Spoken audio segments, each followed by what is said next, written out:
This is Undaunted.Life, a man's podcast. I'm your host, Kyle Thompson. Let's get into it.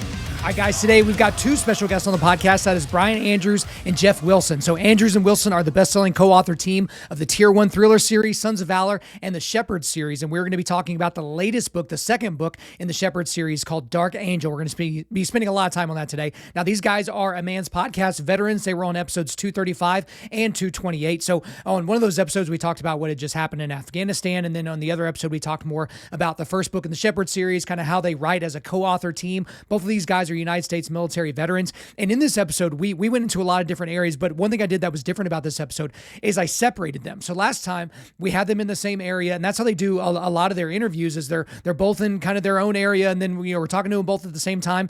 But I wanted to ask some of the same questions to both of them, but separately, just to kind of see what they would say. And then we got to poke fun at each other for a lot of that. So that was a lot of fun. And so I asked them essentially the same questions for both interviews, but it's going to be very, very interesting to hear how differently they perceive certain things. Because in this episode, we talk about Afghanistan, we talk about Ukraine, we talk about the overall state of the United States military and some of the things that are changing with, diversity, equity, inclusion, and the lowering of standards. But then we get into, how they got hooked up and how they, figured out how they could write books together. We get into Dark Angel, kind of the I guess how they deal with the faith element of their books while also making the books very, very violent. We talked about the state of masculinity, and both of them gave very, very different answers as to kind of what the current state of masculinity is in our culture. And then I did what would you say to someone that said with both of them at the end, and we get into a lot of great subject matter. So I really enjoyed my time with them. And so we'll be giving you the interview with Jeff Wilson first, and then we'll switch it over to Brian Andrews. So guys, stick around because their answers are amazing, and it's also amazing how well they work together and how different some of their answers are. So should be interesting for you, but I won't keep them from you any longer. So without further ado,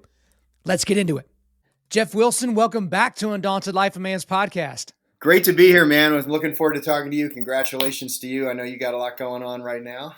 Thank you very much. Yeah, I got the new baby here, so I don't know when this is going to come out, so I don't know if I'm going to be able to talk to my audience before then, but I will give them a big, long update as to the expansion of the Thompson family. But yeah, I mean, we're making a habit of this. This is your third appearance here on this show. And so we'll see what kind of trouble we can get into. And then we'll talk with your buddy here in a second. But I've heard you were just telling me off air, you have a bunch of exciting updates. And the funny thing about it is how you framed it. You were praying for blessings from God and you're praying for all these great and cool things to happen. But now you're getting all these cool opportunities, but now you got to do the work. Now you got to do the work. Right? Yeah, just give me like a brief overview of some of the cool stuff that you have since the last time we talked to you. Sure. Well, the biggest thing is, I think we talked to you, was just ahead of the release of the first book in the Shepherd series, Dark Intercept. Right. And that book did great. It was, you're always wondering how it's going to be received with your existing fan base when you do something a little different, but people loved it. So that was fun. The second book is probably out by the time this airs, and the third book comes out in the fall. So that's doing great. We actually are excited to announce that Tyndale signed another 3-book deal with us. So there'll be at least 6 books in that series. So that's fun. Sons of Valor still going strong. The next book in that one comes out in June. And people can stop emailing us because we finally got another Tier 1 book done. Dempsey, book 7 comes out next February. And then we've got a new techno thriller series coming out next year too, starting with Sandbox. So lots going on in the writing, but we've also got some new opportunities. I think we told you before, we sort of look at ourselves more as storytellers than novelists. And we've been looking for ways to branch out into other forms of media. And like you said, we were praying about it, that we would not just get opportunity, but get those right opportunities and the right relationships. Cause it's a crazy world out there. And that's coming through. We can't get into a lot of detail, but we've signed a deal on a feature film based on one of our unpublished projects that comes out in a couple of years. And we're negotiating another TV deal in addition to the one we have with Shepherd. So, yeah, it's but yeah, like you pointed out, now you got to do the work, right? It's like right. So you guys are just really bored a lot? Is that kind of how it goes? It's like, Yeah. hey, we haven't written a book in 7 minutes. Maybe we should like crank out another book. But before we get too much into the writing stuff and all that, which we will get into, guys, we did talk a little bit on this podcast. We had you guys on to talk really right in the aftermath of the initial drawdown in Afghanistan, and we got your opinions on that. But that's everyone's knee jerk opinions, and so to a degree, I kind of set you guys up unintentionally to be like, hey, this news is 17 minutes old. How about you give me your complete rundown of what you think's going on? But now that we've had some time to breathe in terms of what's going on with Afghanistan, we're coming up, later on this summer will be 1 year since the pullout. What are kind of your feelings as to what happened now that the dust has kind of settled a little bit, not for the people of Afghanistan, obviously, but about kind of how the United States is maybe perceived now around the world because of what we Yeah. did? Absolutely. I mean, yeah, like you said, I remember that so vividly. We called for people to be praying for veterans who were going to be impacted by that because it was impactful. I know for me personally and a lot of other people that left friends and blood and treasure on the battlefield and then to pull out the way we did. I would say that my opinion on that has not changed much, if at all, in terms of, as you know, we try to stay out of the politics of it in terms of partisan politics.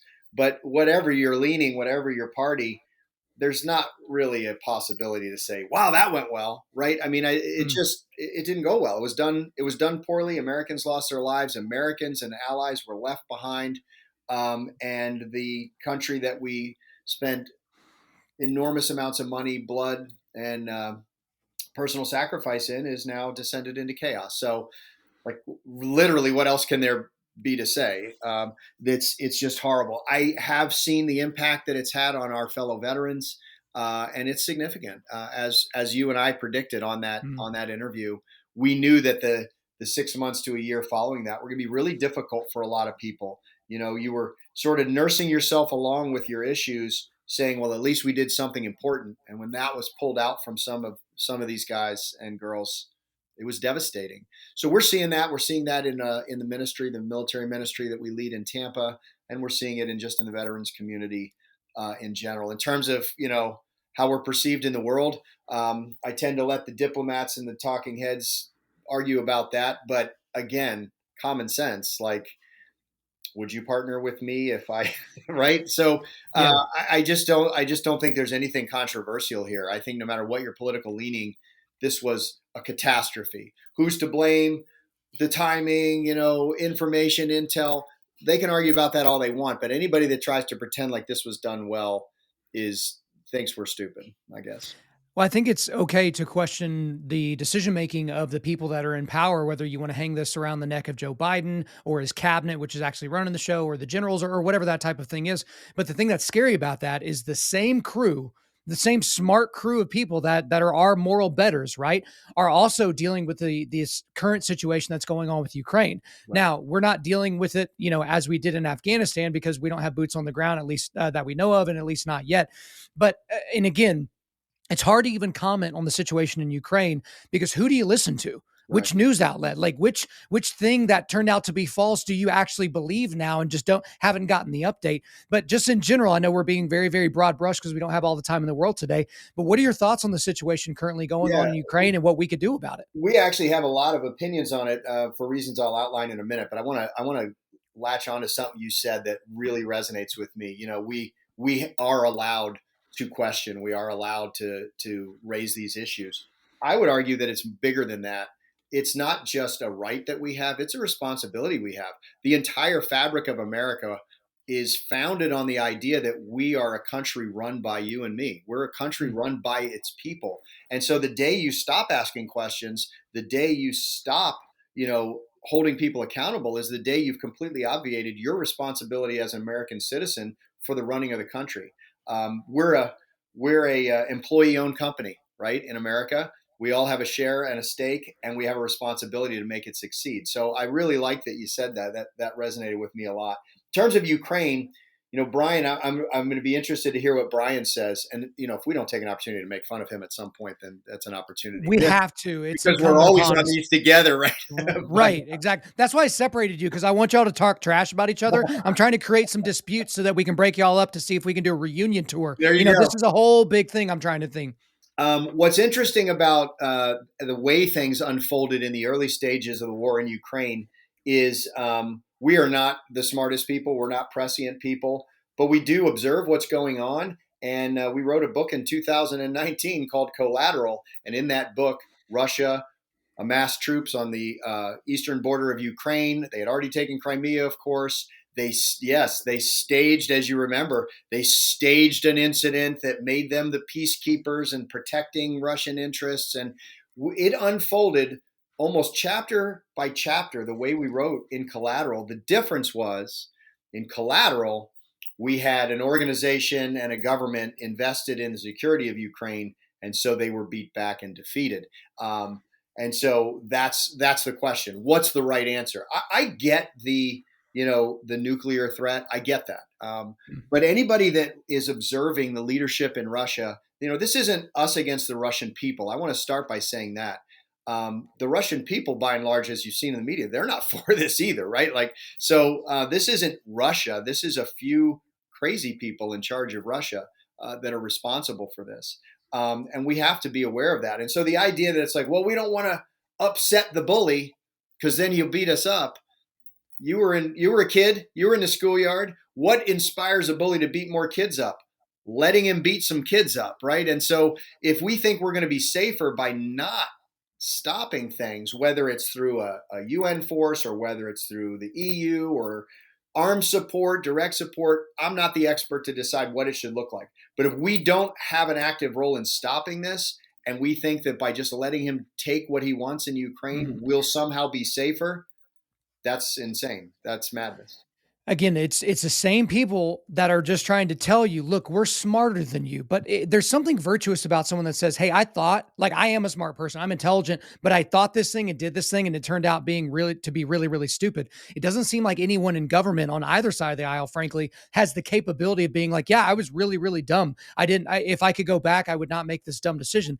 But I think this will be the last question, and then we'll get into the book stuff. I feel like as an outsider, right, having not served in the military, having, not even being tangentially involved with the current military, that the United States military is not focused on the right things. At least the things that we're seeing from government is they seem to be focused on diversity and inclusion and making a diverse force and, making it to where men and women can kind of have some of the same standards. And let's change the physical standards so more people, especially women, can pass. And it seems like we should be worried about lethality over everything. And we should be like, if every single soldier looked the exact same, but we were the baddest military on the planet, I think that should be the goal. But that's what it looks like as a civvy looking in on this world. Is it's like, what are we doing? Like, China and Russia aren't trying to like make a diverse fighting force. They're trying to make a lethal fighting force. Like, am I crazy? No, you're not crazy at all. I will say that I probably fall somewhere in the middle. Having served, I think that we are stronger when there's diverse opportunity. For sure. But the idea that we have to focus on one or the other is madness, right? And so I agree with you. It shouldn't be a social experiment by any stretch of the imagination. Do I think that a special operations force is better when it has diversity of thought, diversity of culture, diversity of opinion? I do, because you bring different things to the table. But that can't be your focus. You have to say, here's the mission. Here's what we need to accomplish it. Who can best accomplish that mission? And here's the standard. And you have to meet the standard and move forward. Now, the flip side of that is if you as a fighting force see outright discrimination, that there are people who are qualified for jobs and they're not getting them because of their sex or their race, or that's wrong. And you as a military need to address it immediately because that degrades the force, right? But that's not what's going on. No. And so I agree with you. The focus of the military should be to have the most lethal fighting force. The person that gets selected for pilot training should be the guy that is going to be the best, or girl that's going to be the best fighter pilot. Should there be women? Sure. As long as they're qualified, as long as they can do the job, and as long as they can contribute and they have a mission and team before self attitude. Whether you're a man, a woman, or a mermaid, if you're coming into the military to prove something about mermaids, you have no business there. If you're coming because you want to serve the country and you want to do something and you have the skills to do it, you should be afforded that opportunity. So that I say that not to disagree with you in any way, but we can walk and chew gum. Like, you can make sure there's no discrimination while building the most lethal fighting force on the planet. So yes, they've lost their focus it needs to be fixed before it's too late. But it's not impossible to do both these things. Well, it's okay to disagree with me, but not that much because it's my show and that'd be rude. And I don't want to kick you off of my own show. But like one day when we're sitting down, we'll have a scotch and discuss this. I think it's indicative of a sick society when they let their women fight their wars. And so that's just kind of a general way of saying things. And I mean that in forward facing combat roles. I think that is something that is not their calling, that is they have a separate calling to society and to basically worship a all-knowing and all-powerful God is not to be in the fighting force that is trying to push back darkness. But again, like I said, we could spend the rest of our time today just talking about that, and that is not why we're here. Let's get into the world of— Dude, it would be a rich conversation that I look forward to having, because we're probably not so far on our opinion on that subject, with a couple little tweaks. But and those are the conversations that are fun, right? And But those are the best ones to have scotch in one hand and a cigar in the other. So we'll make sure that we put that on the calendar. But so we can pay the bills, let's talk about y'all's writing career. And for anyone that has not listened to your two previous appearances on this podcast, first of all, how dare you? How dare you not have listened to my show since day one? Come on, guys, what is wrong with you? But for those people that are a little bit behind as of right now, how did you and Brian get hooked up, and how does a co-writing process work on the books that you guys produce? Because obviously most people don't do that. There's the individual writers, but you guys are co-authoring these books. Take us through all that. yeah, so the answer to both questions is linked to the same thing, and that's that we share a history of service. We're both Navy veterans. We met at International Thriller Writers has a meeting every summer. We're actually looking forward to it, coming up the last week of May, early June, called Thriller Fest in New York, and all the writers get together. But the long story short, the way we met, my very first time at Thriller Fest, my wife Wendy and I went. We were very excited. We were in the city. I was a debut author. My first novel had come out. My second one was almost out. And so they had this debut author program. So we came to be part of that. But I will tell you that I don't, how do I say this? It's not that I don't socialize well. I don't enjoy social situations, partly because of past experiences and stuff. I do well there, but it's not my favorite thing. So I'm sitting in the hotel room. I'm flipping through the, they give you a little bulletin with all the people that are going to be there. This sounds psychotic, but I'm like memorizing the faces of the guys that are military. Like, I'm like, all right, if I got to go to this cocktail party with a bunch of people I don't know who are writers and editors, if there's a few military. So Brian was one of the faces, like, oh, he was Navy, and there were a few others. And so, when he tells it, I sound even more like a stalker. But so we go to this cocktail party on the opening night, and sure enough, I see him there. I was like, I think that's that Brian Andrews guy. He's the Navy submarine officer, and he was sitting by himself. When I usually tell it, he's crying in his beer, but since he can't defend himself, we'll leave it at that. So we go over and we start chatting with him, and we made an instant friendship connection. He was his wife and my wife have a lot in common. We're both, family and faith before anything in our lives. Our kids were the same age. So we just met and became friends. And it was a couple years later that we wound up, writing together. It was actually Brian's idea. I'll save that one for him to tell you. But we started writing together a couple years later. In terms of the process, that military thing is really the key. People who have served, whether not just the military, but people that have had a life of service that know what servant leadership really looks like. And that's a big thing in the military, especially in, elite units or elite places like special warfare or the submarine community. You have to be able to put the mission before yourself. You have to be able to put your team before yourself. And you have to understand that you're a cog, right? Like Brian can't just mount up on a $6 billion submarine and be a lethal fighting force. He's one part of this, colony of people. Every one of them has to do their job perfectly for it to work. And in the special warfare community, the same thing. And so early on when we agreed we would write together, that's what we said. We said, you know what, let's take what we've learned as military officers and apply it to this. There'll be no ego. There's no your stuff, my stuff. Everything you write, I can change. Everything you write, I can change, and vice versa.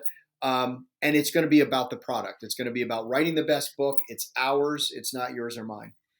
And so that's how we approach it, with a very, team before self attitude. And for us, it works. And every co-author, there's not a lot of them, but every co-authoring team has their own thing. That's ours. And I think it works for us because of that military connection. Well, I appreciate you letting us have a peek behind the curtain in terms of all that. But let's talk about the new book. So, thank you guys for sending me an advance Yeah, copy of this. It is called Dark Angel, and it's out this week, guys, if you're listening to this on time. And it is the second book in the what I thought was going to be a 3-book series of the Shepherd series, but now it's being expanded out to 6, which is awesome for you guys. So, how about you remind our listeners of what the Shepherd series is, and then give them an idea of what they can expect with Dark Angel? absolutely. In the broadest terms, the Shepherd series is what Andrews and Wilson does. It's covert ops and bad guys and good guys and door kicking and a former Navy SEAL and all that. But what we did in this series was we were able to layer in other things that we're passionate about.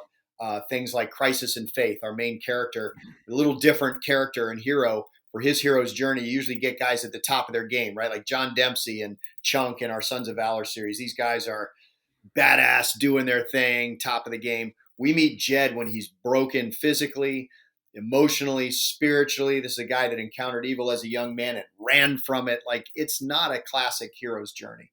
And so what we attempted to do was to take those entertaining, covert operations elements and blend in themes of crisis and faith. What does that look like? Jed is a guy who has run away from his faith when he had to confront evil, and he hasn't found his way back to it.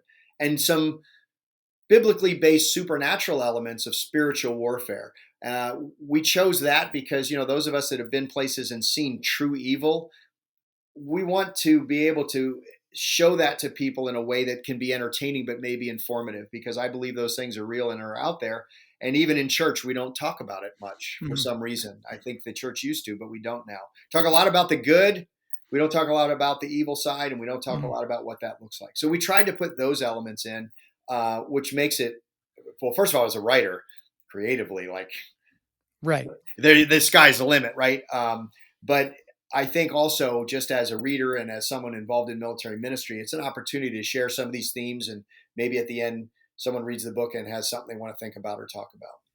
Well, I think that's an important thing, because that's one thing that's missing from this genre in general, is that extra element. Because you usually there's the revenge element, and you've got the, fighting for my teammates element, but having that faith element is very interesting. However, and I'm sure you've heard this pushback a lot from a lot of people, it's also a violent series. And so some people will find that odd, especially people that are in the church. Like I posted a meme the other day on our Instagram, and someone says, "Isn't this a Christian page?" Because it was funny. It was a satire thing. I reposted something from the Babylon Bee, but everyone loves to moralize and clutch their pearls when something kind of offends their sensibilities. But there are a lot of people that would say to you guys, or at least think that it's inappropriate to have a series that's violent, that also has these elements. So talk to me a little bit about Yeah. that pushback you may get. It is funny. And first of all, I'm happy to report we've had less of that than we thought. We've had a little, Okay. but less than we thought. And part of that we credit to Tyndale House specifically, but Christian fiction in general is sort of in this evolution phase.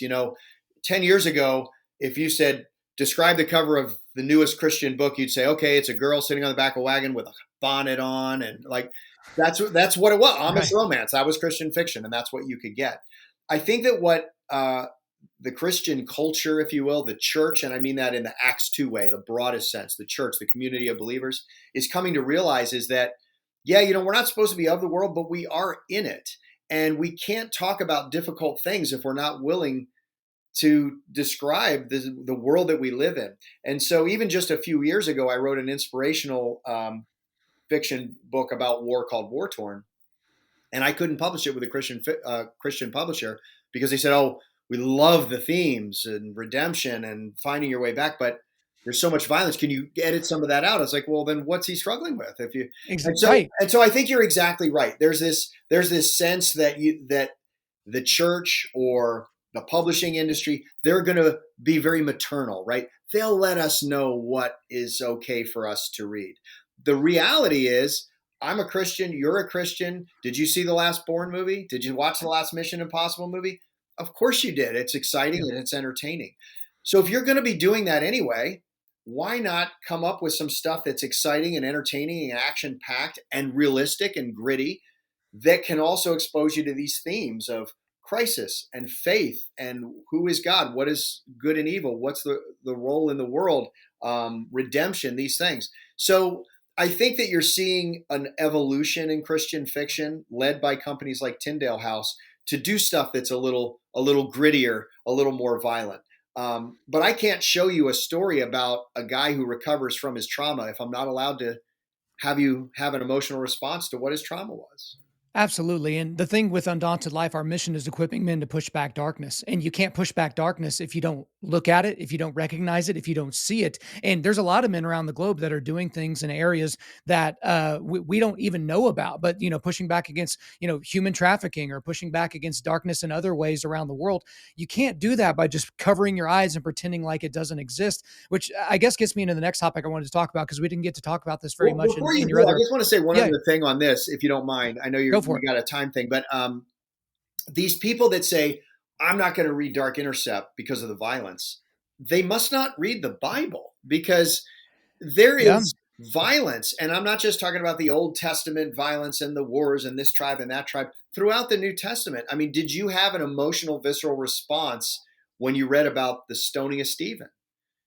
That was an important story, but would it have been important if they didn't talk about the violent part of it? You had to have this horrified, visceral, emotional response to Stephen being stoned to death in order to be moved by him looking to heaven and saying, God, your will, and here I come. I put myself in your hands.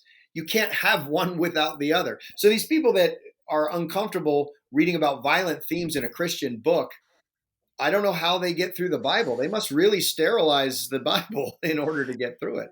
I literally wrote down there, they're sanitizing violence to a degree because what Jesus did when he cleared the temple was a violent act of Yes. righteous aggression. Okay. So he didn't walk through and like, oh, I'm just going to toss this table and toss this table like it's been depicted in some, Christian media and things like that. Like he was almost reluctantly doing it. No, no, no, no. He saw what was going on. He left, made a whip, came back. Right. Yes. Like this, That's this right. was premeditated aggression. So it's like, what is that if it's not violence? And so what I wanted to get into, and this kind of dovetails with all the, talking about manhood and masculinity, but obviously I think the state of manhood is paltry in the United States. The state of masculinity, even traditional masculinity, is being branded as toxic, and you're not allowed to do certain things or say certain things because that's just not acceptable in modern lexicon or modern parlance or whatever. But from your perspective, what do you think the state of manhood and masculinity is in our culture? And we can talk about that specifically in the church because I talk about that a lot, about a lot of the super effeminized men inside the church that are being further effeminized by their effeminate pastors. The lack of rites of passage to usher young men into manhood. Take it wherever you want to go with it. Yeah.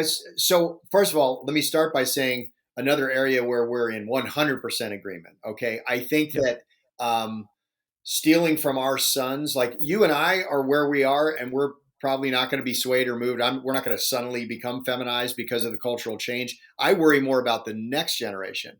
I worry Sure. about Yeah. my sons. I worry about, the people, the half generation in between us, the 25-year-olds, and the effect that'll have. And once that effect happens, like you're alluding to, what happens to the church? What happens to the community? What happens to the nation? What happens to the world if we emasculate men from manly things? I'm very blessed that I go to a church where that's not an issue. We Mm. have a man camp every year, and men go out in the woods and do stupid things that men do, and talk about God and have praise and worship and that sort of thing. We have a very robust ministry at Grace Family Church called Courageous that is for men.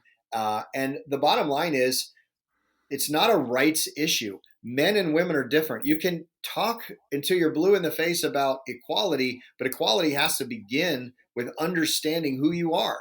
And men are different. God made us that way. And to try to make men not pursue their natural course of what God created them to be so that another group will maybe feel more comfortable is a form of madness. So I agree that you do see a feminizing of manhood in America, and it's not a good thing. It's not a good thing for the individual, but it's also not a good thing for the church, for culture, or society at large. Like, There's been something that I've been thinking about here recently, and I'll probably flesh it out in a future podcast. But under everything in society is the threat of violence. So if you get pulled over by a police officer and you refuse to do the things that he asks you to do, violence is how that situation gets solved. If you tell a country you're not going to do this to your people, you're not going to cross our borders, you're not going to do these things. If you don't have violence as the deterrent, it's not a real deterrent. Like sanctions and, oh, we're going to shame you on the world stage. So what? Like you have to show a show of force. And so when you feminize the men in your culture, at some point, the wolf's going to come knocking. And if you look around and you don't see sheepdogs, that's what I talk about with pastors. If you look around and you need sheepdogs and you don't see any, that's not their fault. Completely. That's your fault. So I'm glad you go to a church that doesn't really go there. And one other quick thing before we kind of get towards the end and wrap up. One of the things that I feel about with men that they're doing to themselves. So, culture's doing their thing to try to feminize them.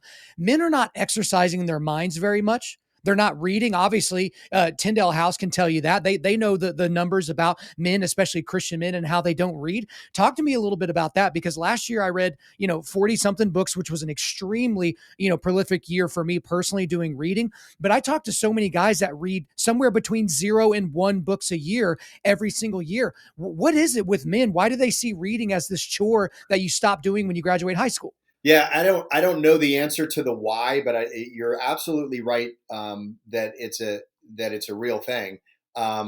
It's the joke in our industry is, how do you get women go out and find books.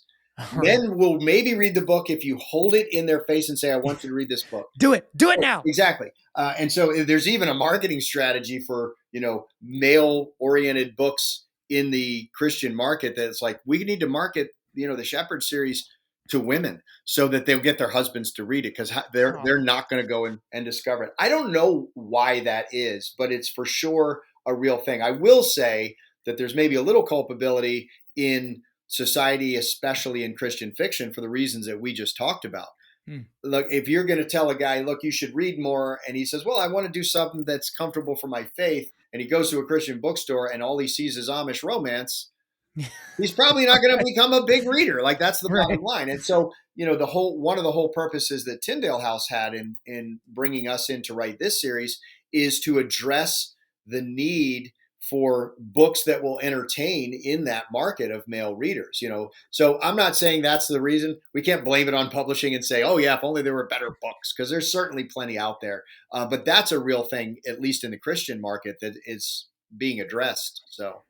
Well, I have an idea for the back half of the Shepherd series. How about Jedediah go to Pennsylvania to an Amish community, and there's this underbelly of Amish community that's like the Amish mafia. Maybe there's something there. Maybe they fall in love with a Irish Amish woman in a bonnet. I'm just saying it could be something that you could do. You can kind of weave these worlds together. The genres together, man. We'll sell 1 million books. That's a free idea. I won't even take a commission. But hey, since you've been on the show before, you know how I like to end it. I do a little series here at the end called "What Would You Say to Someone That Said." Now, last time that we did this, I gave some to you and then gave some to your partner, but now it's just you. We're going to do a truncated version of this. So I'm going to say, what would you say to someone that said? I'm going to fill in the blank. You've got 30 seconds maximum to answer these questions. This is lightning round. So you up for it? Let's do it. All right, first one. What would you say to someone that said, the easiest way to deter the United States' enemies is to be strong and intimidating on the world stage? I agree. That's what I would say to them. That's a pretty easy one, right? I served you up that one. Yeah, I feel like that was the sandwich. That was the gift. It's like a little appetizer. Okay. You got to kind of ease your way into these, but let's get a little bit harder. Let's go to the next one. What would you say to someone that said, I just don't have time to read? Anyone that says they don't have time to read is a liar. Now, you can see, if you say to me you don't want to read, fine. If you make reading a priority, you make it, I don't have time to do my Bible study, but I do it every morning. So yeah, I would say you're a liar. That's not true. That's one of the reasons why I tell guys to e-read, is because this is always with me. So if I'm getting my oil change, or if I'm waiting to pick up my sons from school or something like that, I've got my book right here. It's not like, oh, I left it on my dining room table or something. And I will say the excuses don't even exist anymore, because anyone that says, the opportunity to just sit down and open a book. Okay, fine. I think it's not true, but I'm going to give it to you. So here's your solution. Audiobooks. You're driving to work, you're driving back and forth, you're picking up the kids. We sell 30% of our sales right now are Audible. Wow. That's a real growth. And we're blessed to have the most amazing narrators. We have, McLeod Andrews for this series. We have Ray Porter. Those books come to life. So that maybe I'll change my answer to, okay, get an audiobook. Hey, that's the thing too. Like Ray Porter, he does the Jack Carr novels and all the things like that. Like guys, like this is how you can get this content into your brain. But I'm busting up my own show here. This is lightning round. Let's go to the next one. What would you say to someone that said the United States' time as the dominant force in the world will soon be at an end? I would say that will only be true if we let it be. That's our decision. America can decide to be weak, or we can decide to be strong. We can decide to lead, or we can decide to follow. And it's a decision we should make as a people, not one or two individuals.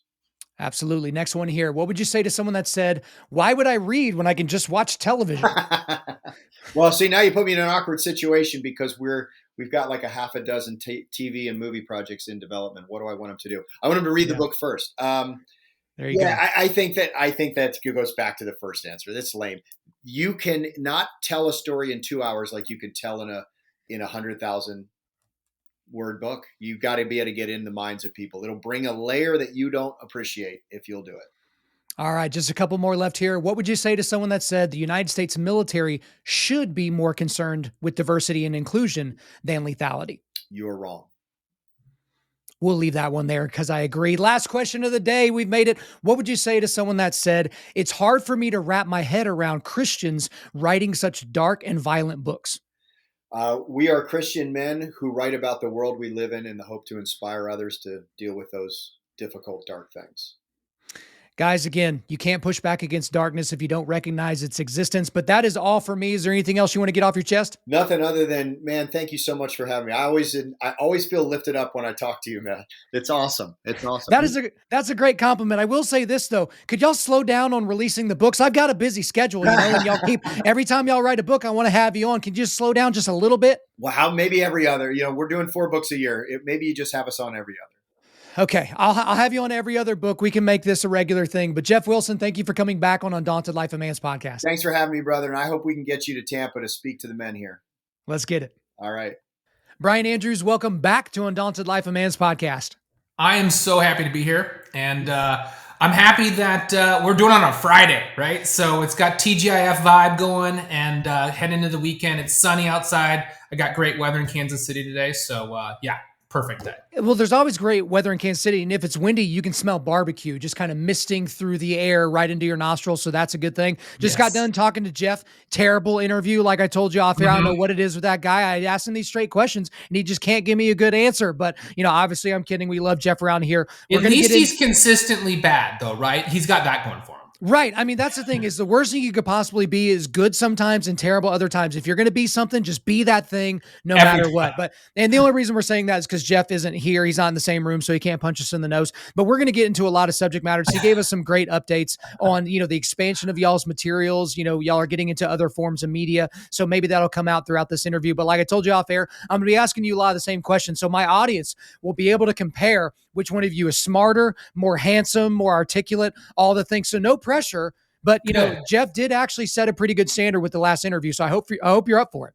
I'm bringing my A game. And maybe what we do is we have a user poll. There we go. Okay. Yeah. I like that. Maybe we can do a poll and see which one of you guys is the better of Andrews and Wilson. What I told him was I'm trying to drive a wedge between you guys so that y'all leave, write your own books, and then come back and we could do a reunion tour and I can, I can speak at it and maybe play the kazoo. I think we got some options here.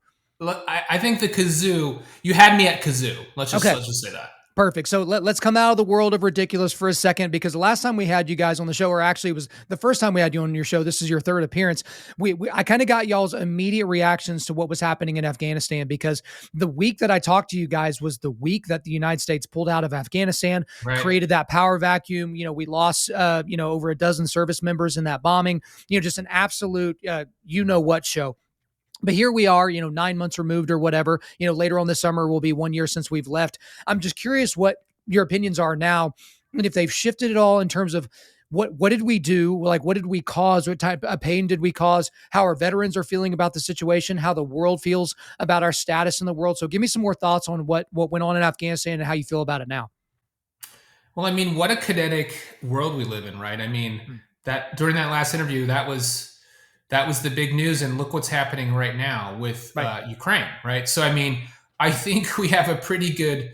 I'm not trying to in any way downplay the problems with our withdrawal and and the tragedy of how certain elements of that were handled, or just the Afghanistan um, endeavor in general. But if you look at sort of how we managed Afghanistan start to finish, our objectives and the things we accomplished, and you compare to the absolute humanitarian crisis and horror show that is happening in Ukraine. I think that maybe the world looks at our standing through a different lens than they did 1 year ago. Would you agree with that? Yeah, I would absolutely agree with that. And the concern that I have is China's watching this.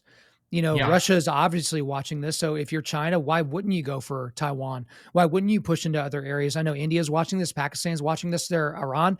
There are a lot of people that either don't like us outright or don't like us behind the scenes, and they're watching how we respond. And I mean, let's talk even a little bit more about the situation in Ukraine. It's the same group of people in government that made the decisions to do what they did in Afghanistan that are making decisions about what to do in Ukraine, which should give us all pause, right? Yeah, I think what's interesting is that you have a situation now where, for the first time in a long time, the entire global community, and we're not talking. I'm not talking about governments. I'm talking about people. Right. People have made their voices heard. They're voting with their dollars and they're voting with their time and their commitment.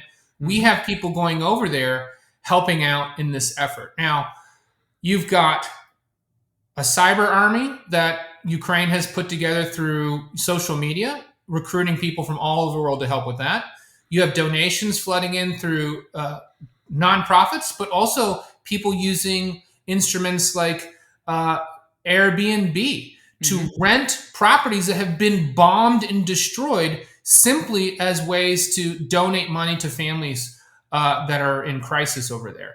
And then, of course, you have all the veterans who are volunteering either to provide training, or some of them are actually getting into the fight. So that's very encouraging. I actually feel like, and maybe I'm in the minority, but I feel like the current administration has done a pretty good job managing this very volatile, very unpredictable, dangerous dictator that we have in Vladimir Putin. In 2014 with Crimea, I was disappointed the way that we just sort of like, everyone just sort of ignored what happened there. It's like, okay, well, naughty. Let's slap, Putin, a little slap on the wrist, but he got away with it. This time, from the very beginning, we ratcheted up financial sanctions to the point where, I think that we could be knocking Russia back into pre, 1990 type of economy. It's that there's some talk about that. And also, I think we've done a good job of getting weapons and support and training into the Ukrainian army. The risk here of trying to intervene in a non-NATO nation, especially one that is so near and dear to somebody who's mentally a little bit unstable. I think Putin has shown, he's not rational when it comes to certain decisions. The last thing we want is a nuclear conflagration, from this conflict. So I think we've walked him to the edge, and I think the administration has not done anything to discourage the type of veteran activities and public support for Ukraine to the optimal extent. So we'll see. I don't want to be an armchair. Everybody likes to be an armchair quarterback, but at least right now, we haven't gotten into World War III. Well, and for the most part, I've listened to hours and hours of podcasts about the history of the conflict between Ukraine and Russia and that area of the globe, and I still don't know exactly what's going on. And it's hard to tell what we're getting from whatever news source, whether it's propaganda or whether it's real. Yeah. You had the ghost of Kyiv, and they're like, oh, there's this jet. But then it was like, it was filmed from like a video game of this jet flying through Kyiv and all that. And so it's like, it's really, really hard to keep everything. But I will say, if the world doesn't know what the deterrent is, like just recently, Joe Biden was asked about, what would be the deterrent, because he went back on something he said where he said, yeah, these sanctions will be a deterrent. And then someone asked him about it and he's like, no, we never said it would be a deterrent from future action. The problem is if you keep it a secret, what the consequences are. of if you cross this red line, but then it goes back to Obama in Syria. Don't cross this red line. Definitely don't cross this red line. Shame on you if you do. And then they cross it and then we do nothing. Again, everyone pays attention to that and the volatility. And again, this is not a podcast about Ukraine. Again, like I said, we could spend the next 3 hours talking about it and still not be any wiser about it. But that does kind of dovetail into something I want to get into before we get into the new book. And that's just the overall state of the United States military. Because as I was talking about with Jeff, as a civilian, I look at the United States military and it seems like they're very, very concerned about diversity, equity, and inclusion. They're very concerned. I had a guy from the Air Force send me an email that was someone that he was training him about how to put his pronouns in his bio of his email, right? In his email signature and all that. And it seems like we're worried about things that have nothing to do with lethality, have nothing to do with, being powerful or killing the enemy or something like that. So from your perspective, having, served in the military, you're a veteran, you still do a lot for veterans causes. What does it feel like for a lot of those guys? Do they feel that kind of pressure? Is this all just, propaganda from right-wing Twitter? Like this stuff isn't actually happening? Kind of give me an idea from where you sit. Yeah. I mean, I'm fairly far removed from active duty at this point, I would say. But I mean, I guess my take would be, I feel like, and Jeff and I talk about this a lot, I do feel like the loudest voices right now are the people that are concerned about the least important things. So, like maybe there is something going on with, that sort of training or that sort of thing. But I would conjecture that, in your average unit, that's 1 hour of training a year that maybe is mandatory or whatever. And people do what they need to do what they think is right. And then they move on to being professionals and doing their job. I mean, what I think was great about our military is that we do have a diverse military, just like our country. We have a country that's full of people from all different nationalities and backgrounds. We're a country that was founded based on immigrants, but we also have a military where we have both men and women serving, and we're all working together. And so I think it's that, the fact that we do work together and the fact that we do have a really strong and functional military. Yeah, we have our hiccups. There's disagreements. There's racism. There's these elements. But I think most of the people, the vast majority of our servicemen and women, they're locked on. They're doing their job. And I think if you, again, don't want to just go back to Ukraine, but we've been surprised at how ineffective the Russian military has been. Right. We've been surprised that they haven't been able to execute their mission, the losses that they've taken, the lack of cohesion, the lack of strategy. And you compare and contrast that. We're pretty harsh critics on ourselves, right? I think you look at our losses in Afghanistan over 20 years, and suddenly, benchmarking Russia against the United States or benchmarking us against them, you would say, wow, you know what? We did a lot better job than maybe some people gave us credit for, or even maybe we give ourselves credit for. So that's been an interesting takeaway for me recently.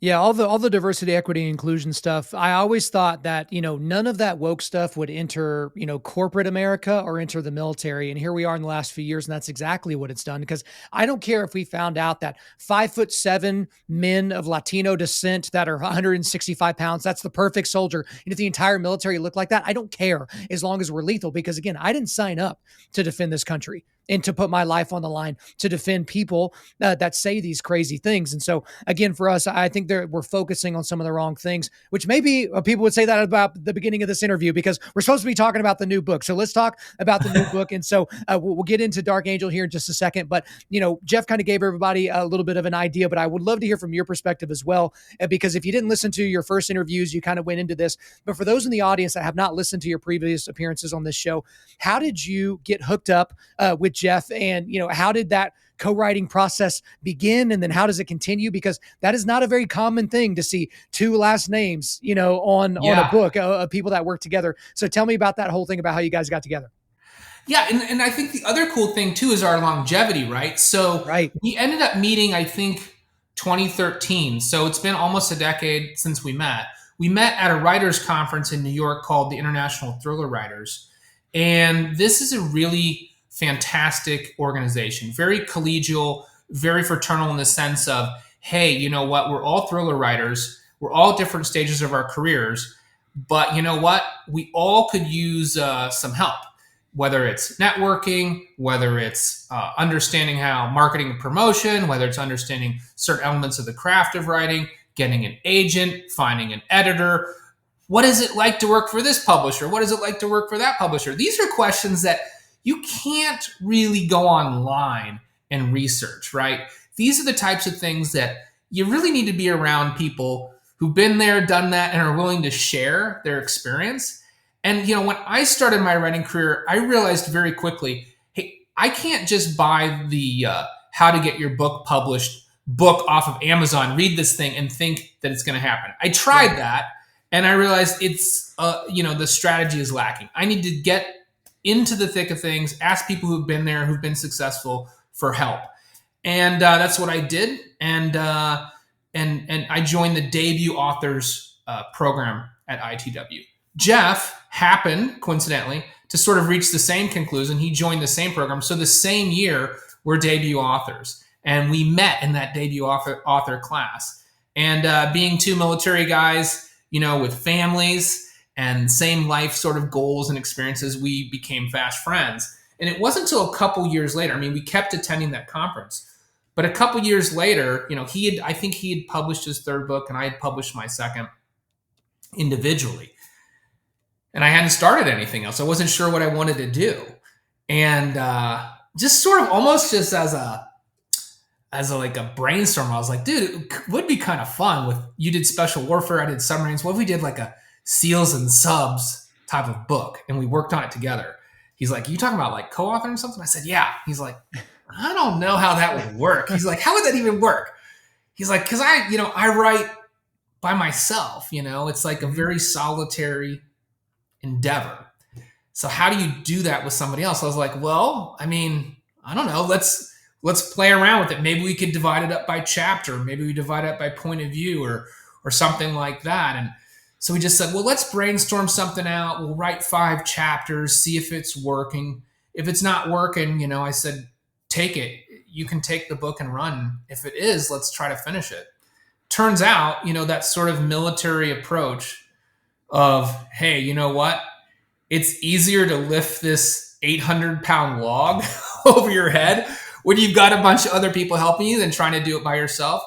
Guess what? That actually applies to business and applies to writing too. So even something as solitary as being a storyteller, being a novelist, there are benefits to teaming up, because turns out maybe you don't know everything. And maybe every element of storytelling, you've got some strengths, you've got some weaknesses, and that's what we found. So our particular blending of talents and experience was very beneficial for us. We felt that synergy right away. Well, beneficial for you guys and also beneficial for the audience, because you're getting 2 different perspectives. And even like a really detailed reader is not going to know, oh, well, this section is clearly from Brian or this section is clearly from Jeff. You kind of weave it together in a really, really nice way, which leads us to the second book in the Shepherd series. So this is Dark Angel. So guys, if you're listening to this, it is out now. You can get it in the show notes and pick up a copy of that. But let's go ahead and talk about it. So This is the second book of what was supposed to be 3 books, but that has been now expanded. You're actually going to be doing 6 books in the Shepherd series. So how about you remind our listeners what the Shepherd series is, and then give us an idea from your perspective about what they can expect in Dark Angel. Yeah, the Shepherd series is where we took what I would say our core brand, which is covert operations, espionage type thrillers. And we decided to add an additional element of spiritual warfare and sort of what is the unseen hand. I think all of us who have served, or even in your daily lives, sometimes you feel like there's that unseen hand, sort of something operating behind the curtain that's just out of view. You can feel it, you can sense it, you can sometimes see the outcome of it, but when you go to look at it, it's not there. And, we've all had that little voice in our head that maybe says, I wouldn't do that, or turn right instead of left, or maybe not get on this plane, maybe not go to the grocery store at this time, or something like that, Is it paranoia, or is there maybe something just one step beyond going on? And we thought, that could be very interesting to incorporate that into a special warfare type of mentality. If you talk to operators, a lot of times you'll hear stories. One of the sub characters in the book, we gave a guy named Eddie a cameo, and one of his experiences was very much like that.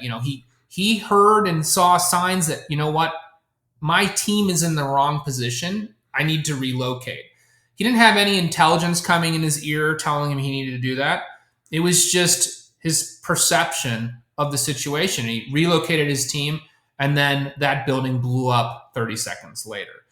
So these are the types of stories, these are the types of things we thought, they don't show up in traditional thrillers.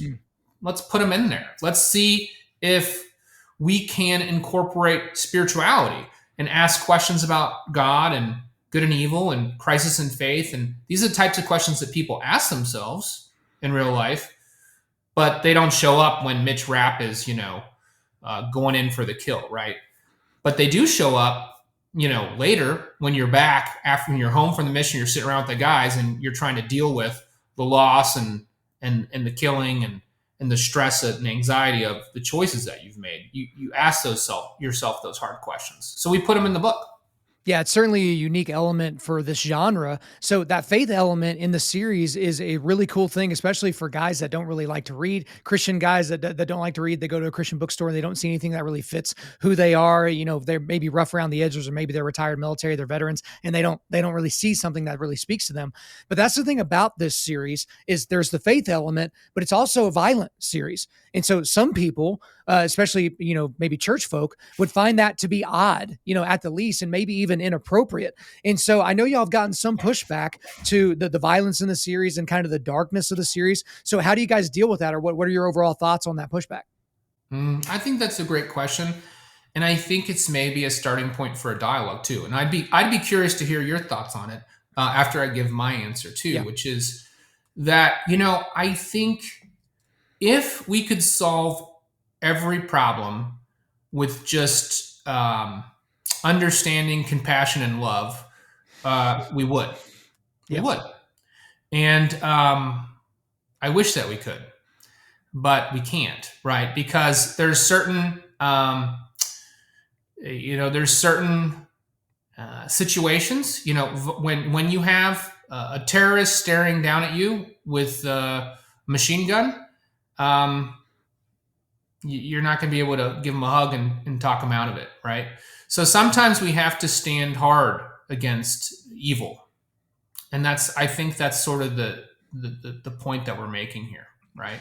Sometimes you have to stand up for yourself. Sometimes you have to punch back so that you don't get taken down.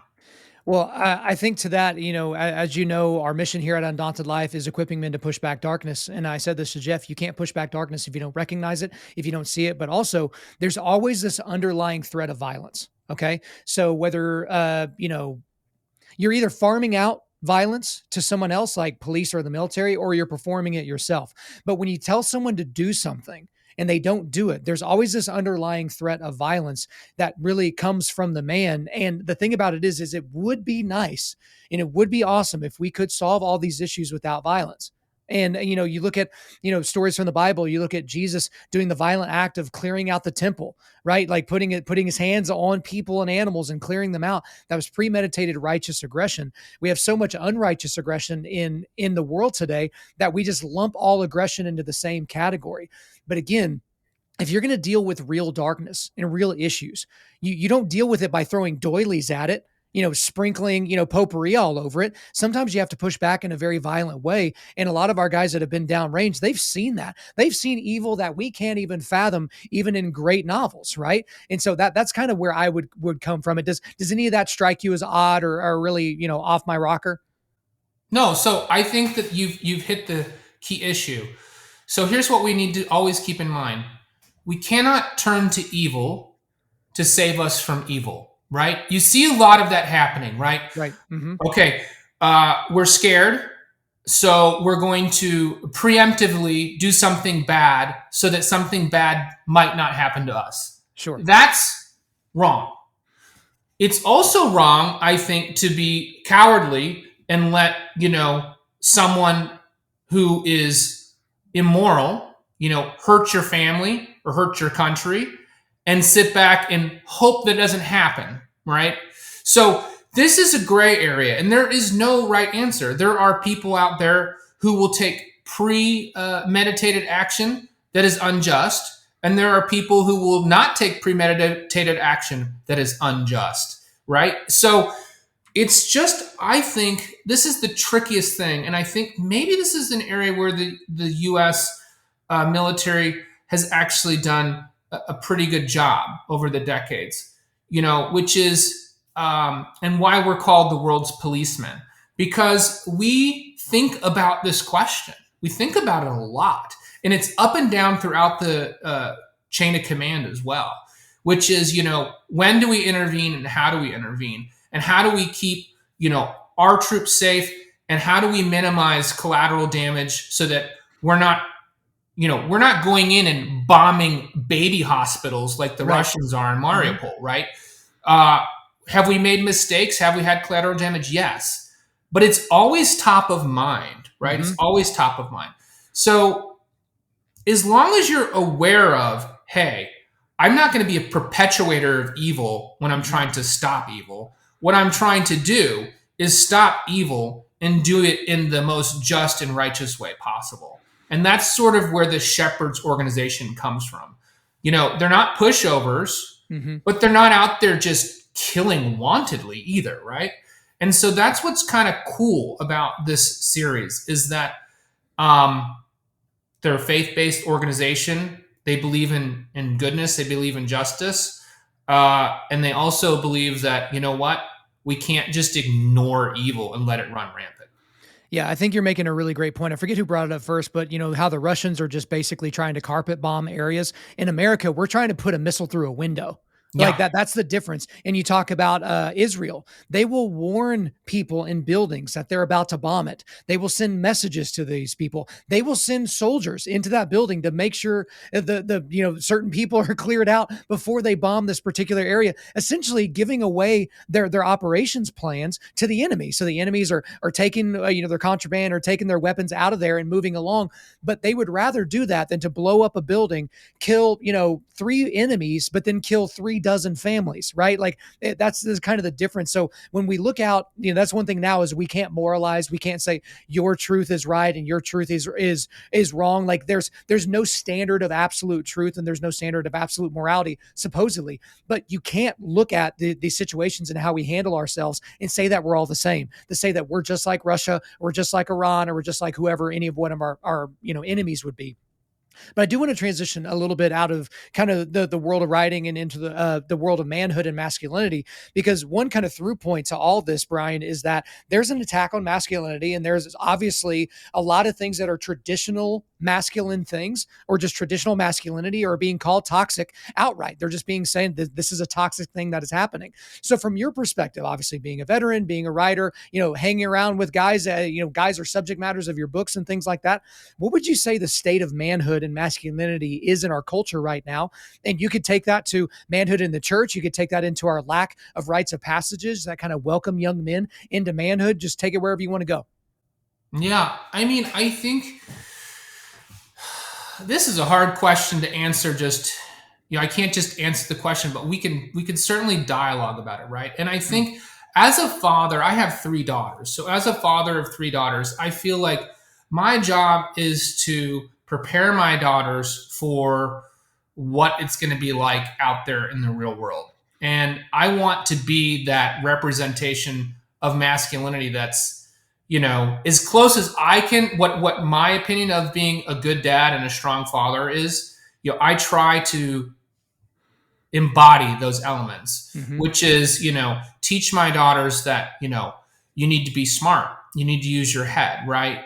You can't trust that everybody, just because they tell you something, that it's the truth.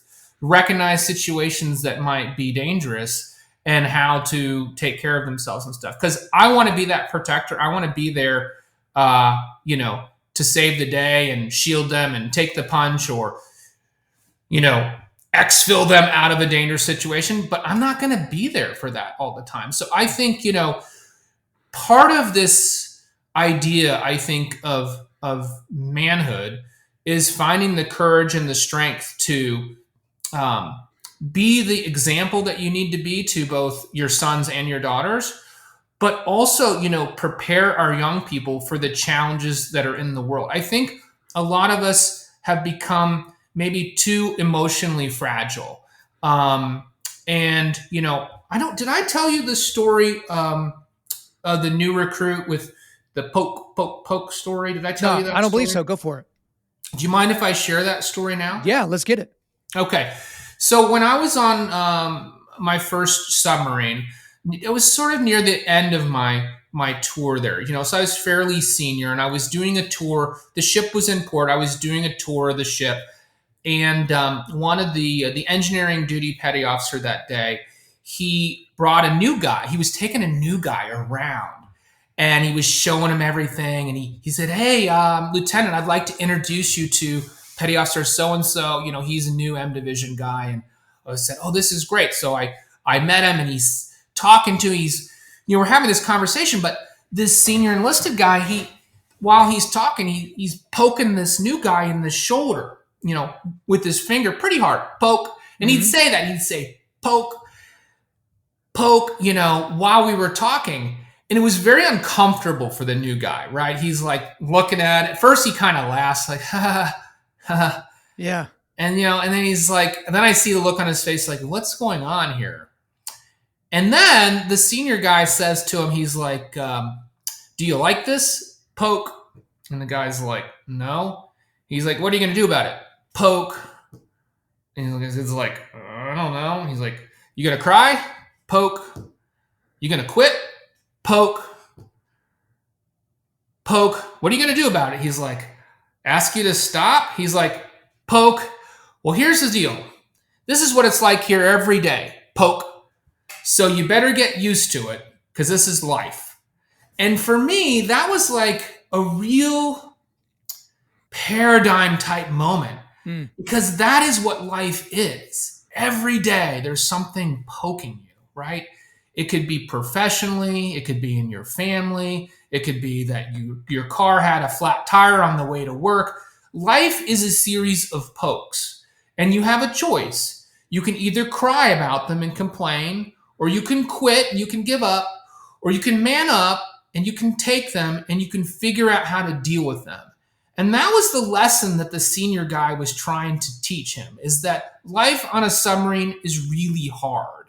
And there's going to be days where you want to quit and times that you want to cry, and people that are not treating you even professionally, right? But you have to find strategies to deal with those things. And those strategies have to do with, time management, confidence, your communication skills. And sometimes it's just standing up for yourself, in a situation where you're being tested. So those are sort of elements of masculinity, I think, that, maybe don't get discussed, but we need to think about and we need to teach our young people. Yeah, preparing them to be able to, because you only have so much time on this planet to make your impact. So whether you lead this really small private life or you lead this big life where a bunch of people are looking to you as an influencer or something like that, you only get to make an impact while you're here, unless you leave wisdom-filled lessons for the people that come after you. So for me, I have 2 sons now. And so it's like, okay, the idea of them growing up not knowing exactly what a man is and what's expected of them is astonishing to me. And the same thing for you with daughters. I'm sure you want to show them, this is how a man should love you. Watch how I love your mom, or watch how I love my sister, or, their aunt, or my mom, or whatever the situation is, because you want them to look for those elements. Because a lot of these, issues with girls acting out in sexual ways or in rebellious ways is because their dad is a dope. Their dad's, buried in his fantasy football draft, statistics, or he's gone, or he is verbally abusive to mom or physically abusive to mom. And then these women, they go and perpetuate the cycle by doing the exact same things themselves. And so that's one thing that for a lot of us, yes, there are the things that you do that only affect you directly, but then there's the things that you do that everyone else is watching. And if your children are watching, those are going to be the ones that are going to be perpetuating who you are and what your family name is into the future generations. So it's an incredibly, incredibly important thing. So I appreciate your perspective on that. Now, wait, let's go one more. We got time for one more thing? Yeah, go for it. I think we have a really interesting thing that just happened in the last week with Will Smith and the Oscars, right? Yeah. Mm-hmm. So this is an example, and I've thought about this. Again, I don't want to just armchair quarterback, but I thought about if I was in that situation, how would I have responded from a position of strength? And this is something I think we should all think about is when you respond from a position of strength, it doesn't necessarily mean using your fist, Sure. right? So if you think about first let's talk about Jada real quick. She has a condition where she has hair loss and she has decided to embrace it and shave her head. And she's obviously uncomfortable about it, but she's trying to take the strong position to embrace this publicly, right? Mm-hmm. Now, when Chris Rock mentioned G.I. Jane, if you remember, have you seen that movie? I'm familiar with it culturally. I know what it was about. Yeah. Yeah, in that movie, when she shaves her head, that is a moment of empowerment, right? Actually. She's shaving her head because it's like, I'm going to go be a SEAL. I'm going to be one of these guys. I'm going to overcome and have power, right? So it's interesting, I think if Jada had, when Chris Rock made that comment, if she had been like, heck yeah, I'm G.I. Jane too, or been like, yeah, if she had embraced it from a position of strength, mm-hmm. How would Will have reacted? Would he have gone up there and slapped Chris Rock? No way. No, because she would have demonstrated strength. Let's say that she continued. Let's say that she didn't do that. She did what she did. She was upset, having a bad day, feeling not confident. How could he have handled that differently? He defended his wife's honor, right? You could make the argument that he did that by slapping Chris Rock, right? You could make the argument he defended his wife's honor, but he could have defended his wife's honor in a position of strength that was different, right? Of course. Right? He could have, imagine a situation where he walked up there, put his arm around Chris Rock and whispered in his ear, hey, I'd like you to make a public apology right now because what you just did was embarrassing for me and my wife. And then he walked back to his seat. What would have happened then, right? Chris Rock might have publicly apologized, and suddenly now Will Smith looks like, wow, he's strong, courageous, used his mind, So I don't know. There's just different ways you can handle every situation. And sometimes the position of strength is whatever's the most difficult thing for you to do, whatever takes the most courage for you to do is probably the thing that is the stronger action. Well, that's something that's interesting that you bring that up. I'll be talking about that on a future episode. I haven't been in the studio in a while recording my own episodes because I've been out with the baby. But with that situation, it's people that take themselves way too seriously. It's people that are incredibly fragile because the only people that respond to jokes with violence are people that are very, very insecure. Yeah. And there are a lot of things, and all these people that are like, oh, he stood up for his wife. It's like he's also a cuck. He's also a guy that likes either watching or knowing about his wife getting, railed by another dude. And so it's like, now's your time where you're going to stand up for your wife's honor. But, I've talked to a lot of people, and then we'll get towards the end of the show here. I've talked to a lot of people that are very, very dangerous. So these are people that I train with. Maybe they're world-class fighters. Maybe they've competed in fighting. These are just very, very dangerous dudes. And I've asked them, because I'm an aspiring dangerous dude, right? So that's what I'm working my way towards. And I asked this one guy in particular, I'll leave him out because I didn't say I would, share this publicly, so I didn't get his permission.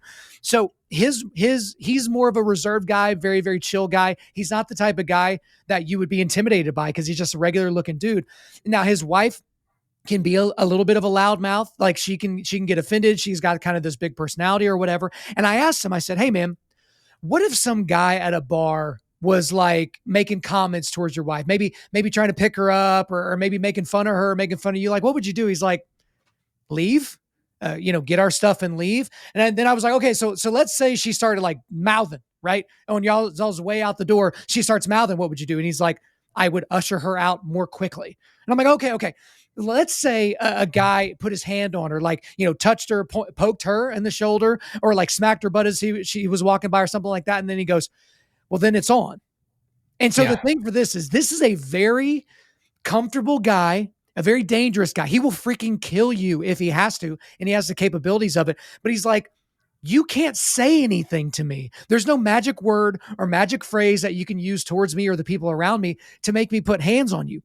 But the moment you enter my physical bubble and you break through that wall, it's over for you. And I've always internalized that and thought about that. Like, what would have been great is if Will Smith had gone backstage during the commercial break and said, talk to Chris Rock as a man, because here he is, much bigger than Chris Rock, much more physically imposing, and said, hey, brother, I know that you made that joke. I know Jada has done public engagements where she's talked about alopecia and how she's strong and how she's going to overcome it. And it's not really that big a deal.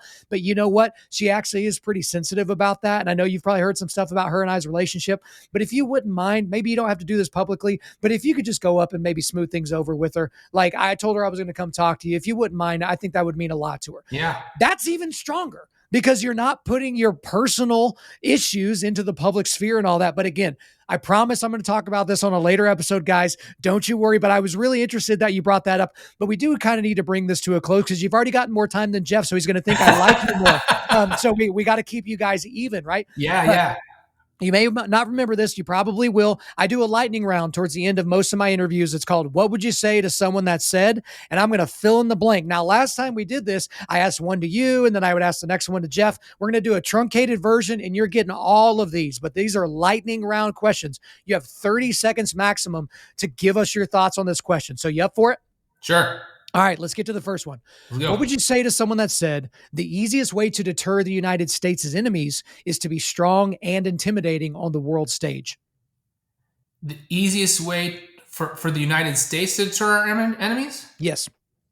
Yeah, I think as long as the United States is operating from a position of strength, we project position of strength. It's, again, like sort of what we've been talking about, confidence, that is a deterrent. Strength is a deterrent.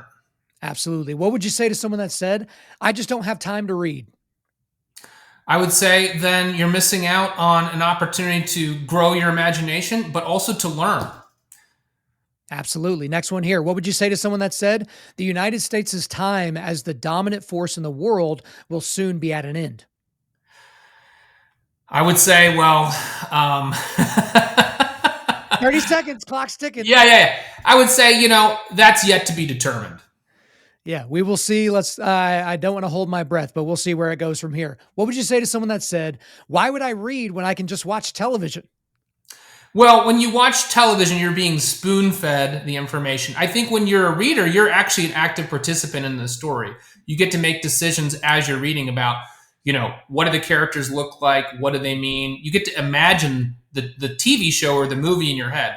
So it's a much more enriching activity. Right. You're much more involved. All right. A couple more here. What would you say to someone that said the United States military should be more concerned with diversity and inclusion than lethality? No, I think the United States military needs to be concerned with executing the mission of the objectives of the United States military. Wouldn't that be nice? It would be nice if we could go back to the old school thought of that. But hey, we're winding down here. We got our last question of the day. What would you say to someone that said, it's hard for me to wrap my head around Christians writing such dark and violent books? I would say that let's have a dialogue about this, because violence is not single faceted, right? So this is not something I can answer in a lightning round. But let's sit down and have a talk about it. Absolutely. Well, hey, that is all for me. Is there anything else you want to get off your chest? No, just thanks for having me on, and look forward to coming back in the future. Hey, I'll tell you the same thing I told Jeff. Can y'all chill out on writing so many books? All right, like when a quarter of my interviews for the year are you guys because you keep writing books. I'm running out of stuff to ask you that makes me sound smart. Let's get some reader questions for the next time. Have you had any good feedback from any of your readers or listeners? I have had good feedback. We even did a giveaway with the last book. We should probably do that again for this one. Maybe we can work that out after we get done. But yeah, we'll do reader questions next time. That's a great idea. But Brian Andrews, thank you for coming back on Undaunted.Life, a Man's podcast. Thanks for having me. It was a great time. There you go, guys. I hope you enjoyed the return appearance for Andrews and Wilson on the show. But before we let you go, we are going to do a quick resilience boost. At Undaunted Life, our mission is equipping men to push back darkness with content that forges spiritual, mental, and physical resilience. So here are the links I've got for you today. I've got a link to Andrews and Wilson's website, their Amazon page, their Facebook page, and also their Twitter. All right, guys, thanks so much for listening to the show. We do appreciate it. Wherever you're listening to this, please subscribe, rate, and leave us a positive 5-star review. If you want me to come speak live at your event or on your podcast, just shoot me an email to info@Undaunted.Life. That's INFO at Undaunted.Life. You can follow us on Instagram and like us on Facebook, and check out our website for everything else, including how to donate to keep more content like this coming your way. Just go to www.Undaunted.Life. And we want to also thank the band August Burns Red for allowing us to use their music for our content. The music on this podcast is their song Cutting the Ties, which is off their 10th anniversary re-recording of their album Leveler. The links are in the description. I'm your host, Kyle Thompson. Remember, keep pushing back darkness, keep forging spiritual, mental, and physical resilience, keep seeking the Lion of Judah.